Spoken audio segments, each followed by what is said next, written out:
আসসালামু আলাইকুম, কেমন আছেন সবাই? আশা করি ভালো আছেন। আমিও ভালো আছি, আপনাদের দোয়ায়। চলে আসলাম বাজারে। এই যে মাছ কিনতে, তো মাছ কিনলাম। এই যে মাছ কিনে মাছটা কাইটা নিয়ে আসলাম। এইটা বড় মাছটা, তো বাসায় কাটতে পারবো না, এই জন্য আমি কাইটা নিয়ে আসলাম। আর অন্য মাছও আনছি, কাটা ছাড়া মাছ। তো এগুলো আগে ডাইলা নিলাম। এই যে এখানে ব্রিগেড মাছ একটা কিনছি, এটা এই দেখেন অনেকগুলো হয়েছে। তো এটা আমি আলাদা ধুয়ে প্যাকেট করে রাইখা দিব। আর হইলো আর যেগুলো কাটা ছাড়া আনছে ওগুলো আমি কাটবো, মাছ কাইটা প্যাকেট করে করে রাইখা দিব ফ্রিজে। সব সময় বাজারে যাওয়া হয় না, আর গেলে সুবিধা মতো মাছও পাওয়া যায় না। সব সময় ভালো লাগে না বাজারে যাইতে আমার।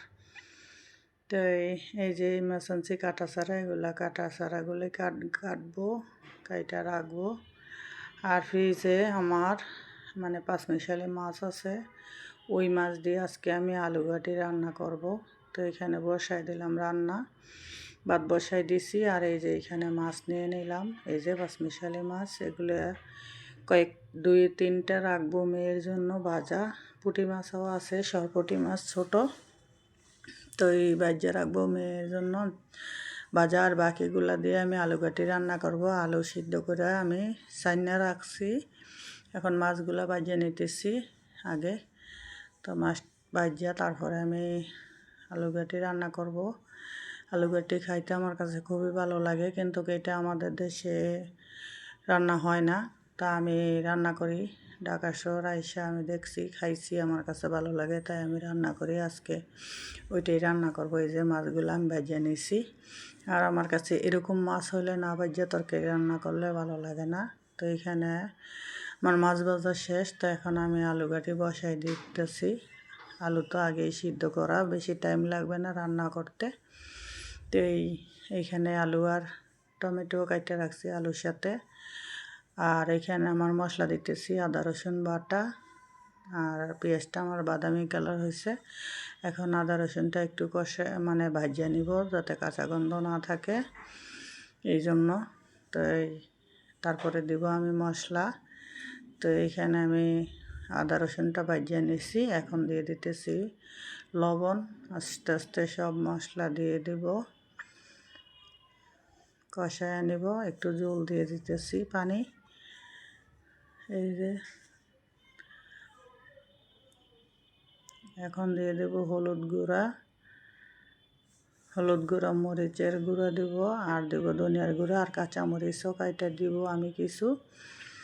তো তরকারিটা আমার কাছে রান্না করছি, খুবই ভালো লাগছিল। গরম ভাত দিয়ে খাইতে যে কি স্বাদ হয়েছিল, অনেক স্বাদ হয়েছিল তরকারিটা। যে ধনিয়ার গুঁড়া দিয়ে দিলাম, আদা রসুন তো দিয়ে দিছি। এখন মশলা কষানি আমার শেষ। আলু ছানার সাথে আমি টমেটো কেটে রাখছি, তো এটা এখন কষায় নিব। মশলা কষানি শেষ, কষাইয়ে তারপরে আমি জল দিব।